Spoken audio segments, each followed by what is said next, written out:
I am in the midst of a studio, artistic genius, Mikael Brandrup. He is an artist, a creative designer, an amazing graphics person.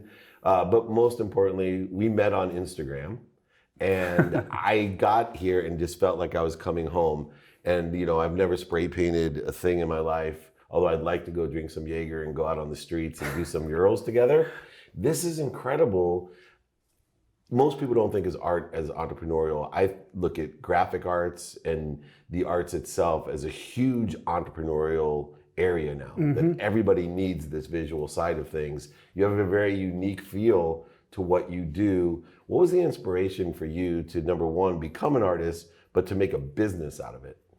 Yeah, it's first of all, thank you very much for having me. I'm super excited, and it's good to finally meet you. And here's a very great question. I've always been drawing and painting my whole life, but I tell you, it took me 30 years to find out that what you see here is what I want to make a living of. It took me 30 years. And overnight success. I know, right? Exactly. Every overnight success is like that. And my mom, she gave me a little push into it was more into the advertising world. And I was sure that my passion was to have a design agency, which I started in my early 20s.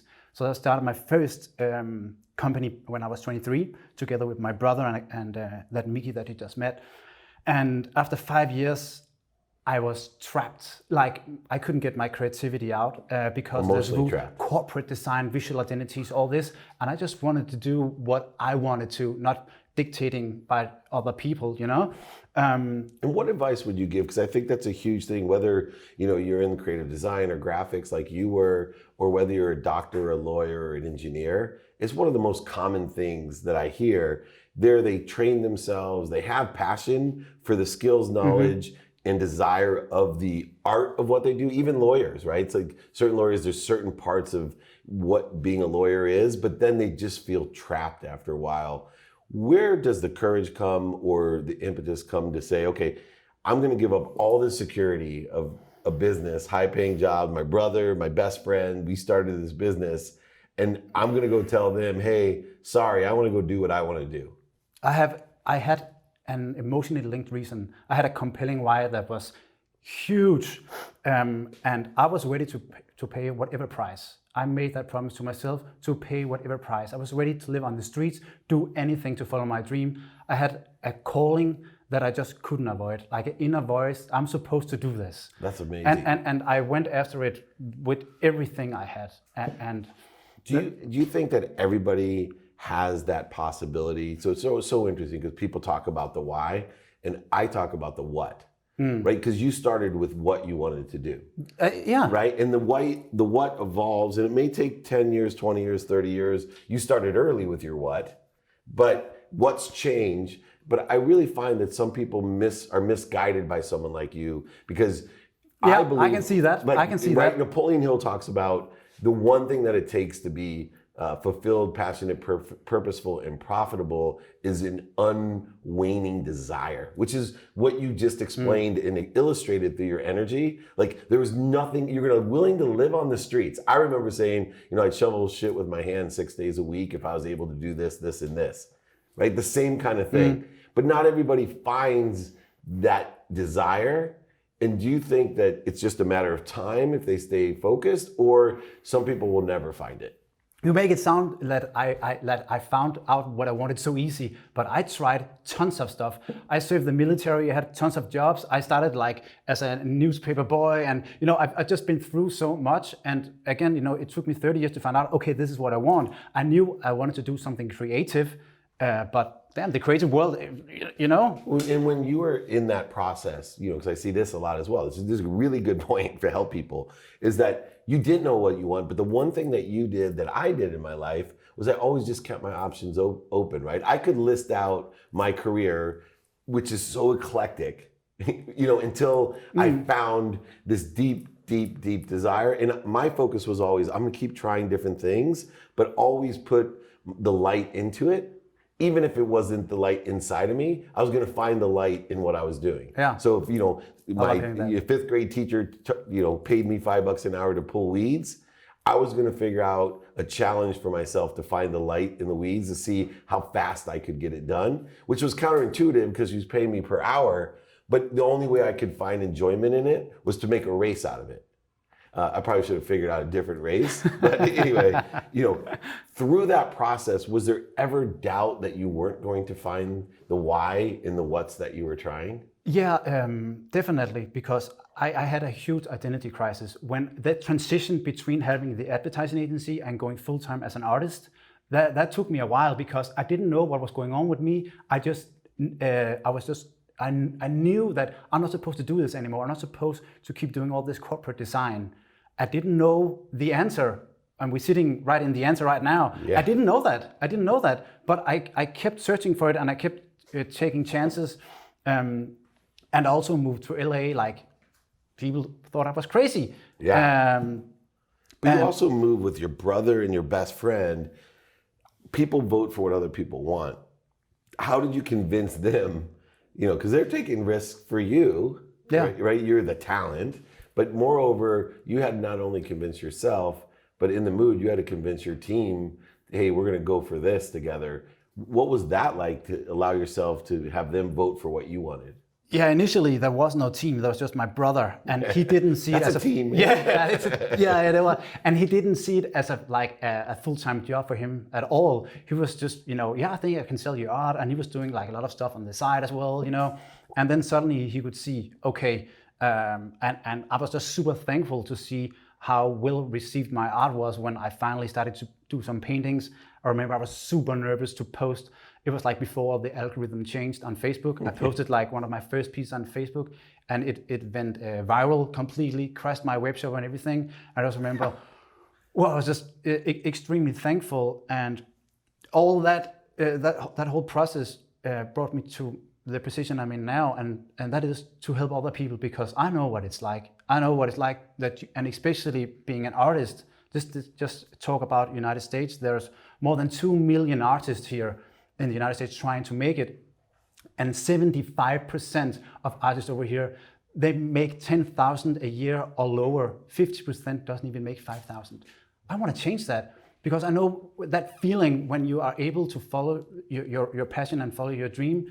It is hard work, and I want. And when I saw what you're doing, empowering 1 billion people to be Over happy. 1 billion. Take me on, man. I want to be on that train, because I want to change the world. You get me choked up, because when I thought about the math behind impacting over 1 billion people to be happy and inspiring them and teaching them just simple values in order to effectuate what you do, and then I walked in and I told you that piece behind you that I absolutely love, and I'm into geometry and shapes, and what I told you what it meant to me with the attention that you have to give to how things coincide and the intention that you put into it. And then you said to me, which I had no idea, because we were communicating via social media, that you told me that this was actually inspired by videos that I had done or messaging. That's what people don't realize, that, here's, some ex-sports agent that is on the internet trying to empower people to be happy, and somehow the frequency gets to one of the world's greatest artists, who then creates a representation of the inspiration that I'm trying to create verbally or with video, that you're now putting into one of the ancient forms, right, in mediums, which then will be captured and sent right back onto social media to 1 billion people again, right? And hopefully that'll just send the message out of happiness, inspiration, and how we all can impact others, even though sometimes we don't have the clue how, as long as we're sticking to improving our own frequency. Give me a little bit of insight of the picture behind you, of how that starts. You watch my video, and what happens? Was there a picture in your head, or give me the process that you go through? Yeah, it's a lot more abstract than you laid out here. Well, I'm not an artist, so. Because even it almost came after I finished. It was like, wow, because in my subconsciousness, I had some of the stuff that you've been talking about. And there is something written like on the front of the canvas as well, that I did. If you look very closely, you can read it, and it's like focus on what you can actually change. don't let like your everything external. Don't let that mess with your internal balance. Yeah. And was really got to me in that that you said how to turn a setback into a setup. It's all how you look. Are you going to see an opportunity, or are you going to see a failure or a setback? It's all in your mind. And I'm also all my art is about that, and it's been on that from the very start. But this is the next level of it, because I always expressed that everything is possible. I always had the belief that everything is possible. And I started to tell that story with the first piece I told you about that went viral. And I think I was just communicating something through my art that people have never seen before. And it was like this abstract world map. And I wanted, like my manifest is like to create an infinite universe where everything is possible. That you can I'm happy if you just for 10 seconds can forget everything around you.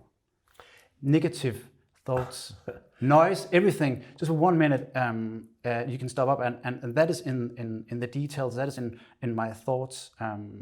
So it's actually funny because I just thought when I was almost done with the piece, damn, I was inspired by you, and I know how much it means when people they reach out to me and like, hey, you inspired me to do this piece. Thank you so much, and that's why I wanted to tell you, because I know how that feels. It's amazing, and it represents to me an issue that I think a lot of people don't understand, and that's shifting the paradigm or the counterintuitive understanding of cause and effect. And as I watch you and looked at the art behind you, a lot of people think that they see something and that causes an effect to us. It's the exact opposite.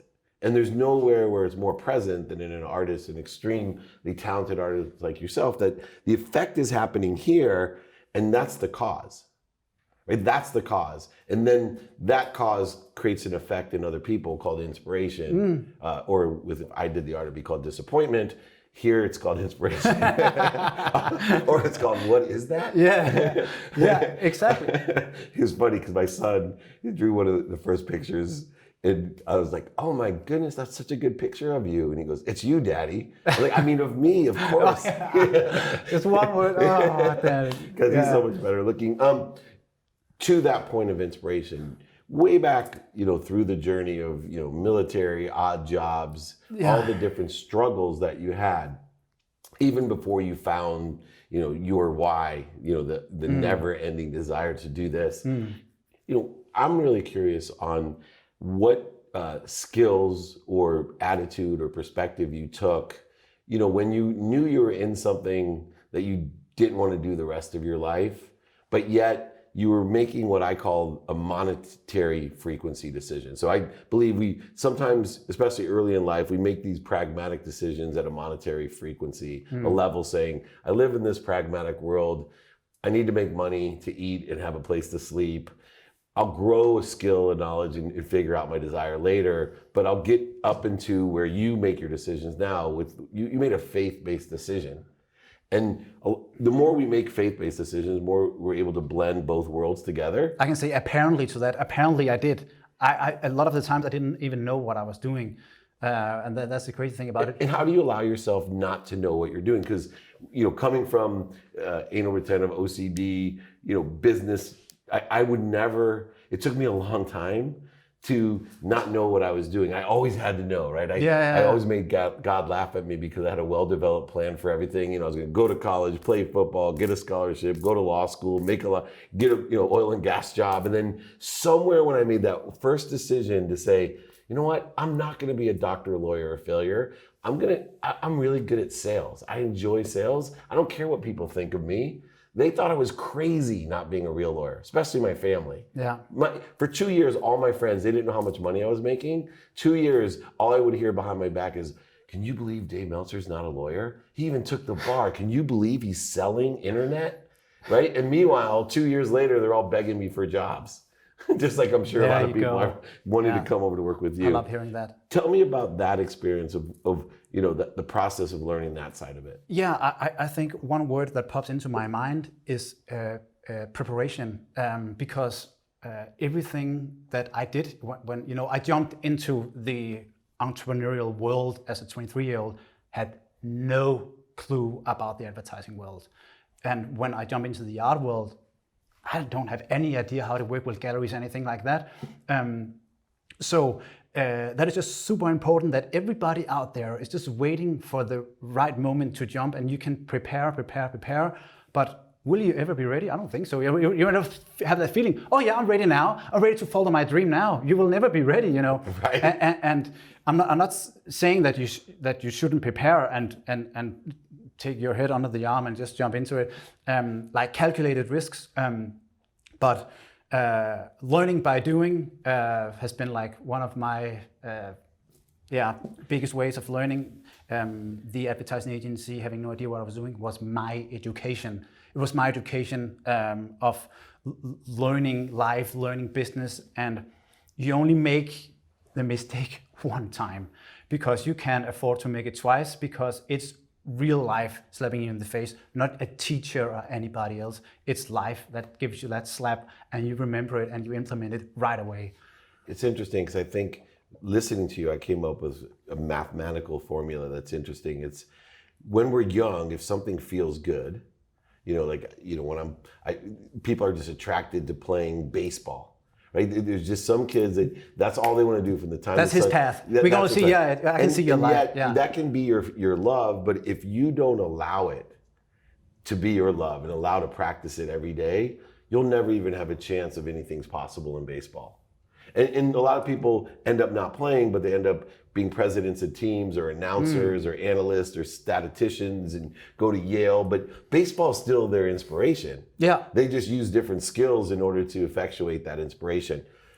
When you look back, and I do this, people, because I'm a natural salesperson, but I'm a student of sales, right? I'm a student of sharing a vision, and that helped me be an interviewer. But if I look back in my early interviews or my early speeches when I first started, before I did this every single day and practice and really practice and be productive, accessible, and gracious for it, I wasn't as good. Do you believe, like, when you look back when you were young at your art, have you come a long way in your skill as an artist beyond the inspiration that comes through you? Are there actual skills that you can see, like I can, in interviewing and speaking? Do you see that in art, or is art just something that you look back when you were 10 years old and you're like, oh, that piece is amazing. If I posted that, it'd sell just as well as this one?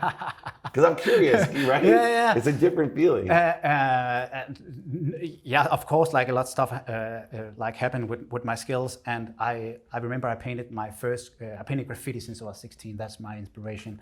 I was also obsessed with the whole hip hop culture. I even was breakdancing and. Me too. Oh yeah. Oh, I can still do the splits. If the floor wasn't so dirty. I can still do like a baby freeze. Nice. Yeah. We'll do a little. Yeah. Also that. That's more electric boogie, I think. Yeah. All right. I can break dance though. Yeah, let's do that after. Floor. Yeah, I'm excited to see that. And so I was obsessed with all that, and I think like my spray can just became my preferred. I call the weapon of war, or my preferred tool of expressing myself. And I picked up a spray can for the first time when I was like 15 years old. Before that, pen and paper. I was just obsessed with like expressing myself. And it's so crazy because I see myself as such a new artist. None of this existed, or the brand Michael B didn't exist 5 years ago. And the first gallery show I did over here, that was the first time I was putting a brush on a canvas and was like, fuck, what am I doing? I don't even know what I'm doing. It was super out of my comfort zone. And that is also something that like brought us to where we are here today, and face your fears and getting out of that comfort zone. I feel like I'm doing that every day with what I'm doing. I still feel like nothing is ever good enough. That is something that's so deep inside me. People that will see me on Instagram, oh yeah, he's so in balance with himself, and I no, that's bullshit. It's bullshit. He doesn't even meditate. Yeah, I don't even meditate. I'm just saying that I do, but I don't. Yeah, exactly. Oh yeah, but my painting is my meditation. Yeah. That's cool. So I was also forcing myself to answer your question. To learning new techniques. How does this work? How does that work? How do I mix alcohol base with water base? I knew everything about a spray can, everything, but I could also see the style that I wanted. I needed mixed media to get what I had in my head. I couldn't only do that with spray paint. So I had this vision up here, and I've thrown so many pieces out, but I don't do that anymore because now I found like more my style. But I tell you, it took so long time. But it was the same with the design agency. When I had that, we were just learning by doing. And when you make a mistake on the canvas and you're 90% done, and you just need that final detail, a brush stroke or something, and you fuck that up, you only do that one time. Yeah. It's an expensive hopefully, mistake. All right, last question, because you and I, although we're in completely different professions and have completely different skill sets, we share the same energy or frequency. I truly believe that. Yeah. And we both want to impact others. What piece of advice or inspirational quote or idea can you share, especially to those artists that you're trying to impact, the ones who make $5,000 or $10,000 a year, millions of artists that I wasn't even aware of? What piece of advice, inspirational quote, or something to impact them that we can leave them with to help accelerate and allow them to have the same perspective of patience and exponential growth and possibilities, probabilities, and even reality? If you see yourself as an entrepreneur, and if you don't know how to sell your pieces, or you don't know how to build a brand, because you have to build your art as a brand, and then you find people that believe in you and that will help you with that. Because when you start as an artist, you are everything. You're the artist, you're the accountant, you're the salesman, you are the cold caller, everything. And you better just jump out of that comfort zone right away and get started like that, because you will start alone. That's how everything starts. So I think that is definitely what helped me. And ask for help. Ask somebody who already did what you're trying to do. And that's why when artists reaching out to me, I'll be happy to whenever I have time, I'll answer. I sometimes also do stories where, hey, the rest of the day, just fire your questions, because I know what's be in that position that you are like, and I want to help with that. That's it. Be uncomfortable being uncomfortable. Here with an incredible talent, an inspirational artist, Mikael Brandrup with David Meltzer, Entrepreneurs, The Playbook.